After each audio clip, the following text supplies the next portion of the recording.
안녕하세요. 광교호입니다. 25년 6월 1일 다음 달 1일부터 주택임대차 신고가 의무화됩니다.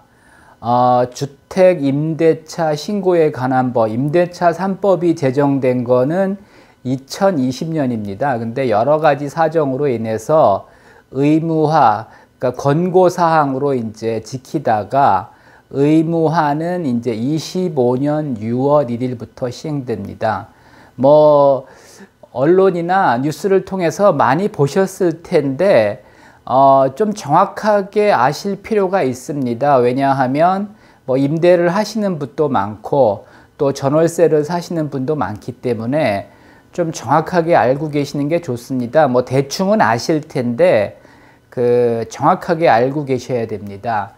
일단 주택임대차 신고, 주거용은 다 포함합니다. 그러니까 아파트, 주택뿐만이 아니라 오피스텔, 그 다음에 고시원도 주거용이면 가능하고요. 그 다음에 하여튼 모든 주거시설, 건축물 대장에는 근생 이렇게 나와 있는데 주거용으로 쓰는 경우에도 주택임대차 신고를 해야 됩니다. 그러니까 모든 주거용 임대차 계약은 주택임대차 신고를 해야 됩니다. 의무화된다는 거는 안 하면 과태료가 있다는 거죠. 과태료는 이제 원래 100만 원이었는데 최근에 완화해가지고 최대 30만 원입니다. 엄청 큰 돈은 아니지만 이거 단순한 실수로 30만 원 내면 억울하죠. 그러니까 여러분들이 잘 알고 계셔야 됩니다. 6월 1일부터 시행되는데 이게 이제 계약일 기준입니다. 그러니까 6월 1일 이후에 계약하는 거. 예를 들어 오늘 계약했다 그러면 안 해도 됩니다. 근데 이제 6월 1일부터 계약을 하면 신고를 해야 됩니다. 그러니까 아직은 의무화가 안 돼 있는 건데 6월 1일부터 계약을 하실 경우에는 신고를 해야 됩니다. 보증금이 6천만 원 초과하거나 월세가 30만 원 초과할 경우에 해야 됩니다. 그래서 이제 원룸 임대하시는 분들이 요거 이제 피하기 위해서 월세는 30만 원으로 낮추고 관리비를 올리는 경우들이 많이 있습니다. 편법이지만 불법은 아닙니다. 근데 하여튼 여러분들이 이제 정확하게 알고 계셔야 되는 게 어떤 원룸을 얻으러 갔더니 월세는 30만 원인데 관리비를 많이 받더라. 이제 그런 경우가 있습니다. 그런 경우가 이제 그런 겁니다. 그래서 불법은 아니지만은 하여튼 여러분들이 잘 처신을 하시는 게 좋고, 이게 이제 어떤 다양한 문제가 있냐 하면은 물론 이제 신고를 하면은 법으로 이제 보호받는 것도 있지만 또 임대인은 이게 이제 과세 기준이 됩니다. 신고를 하면.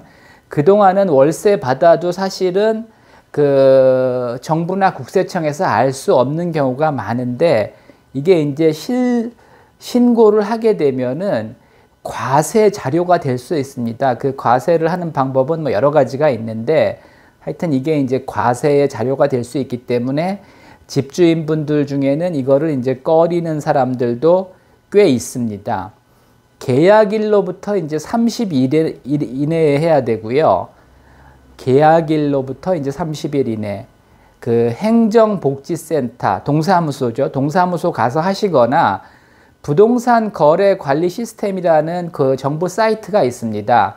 이제 부동산 거래를 신고하는 건데 그냥 인터넷에서 네이버에서 그냥 주택임대차 신고하면 일로 연결해 줍니다. 그다음에 정보24에서도 일로 연결해 주니까 잘 모르시면 네이버에서 주택임대차 신고 치시면 요즘은 설명이 다 나오니까 하여튼 확인하고 이제 신고하시기 바랍니다.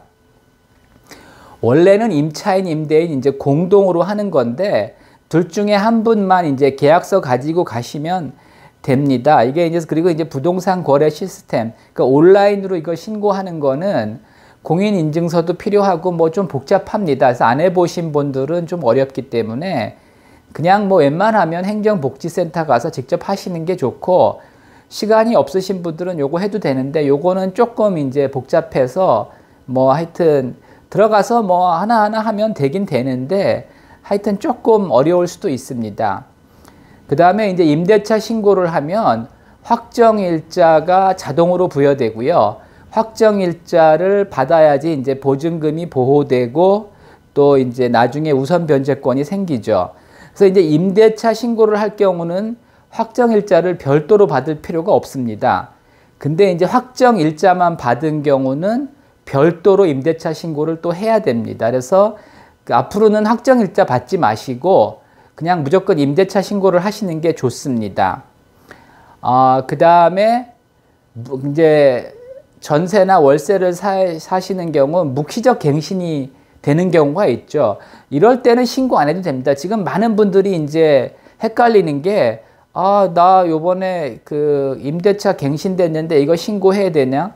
묵시적 갱신인 경우 안 해도 됩니다.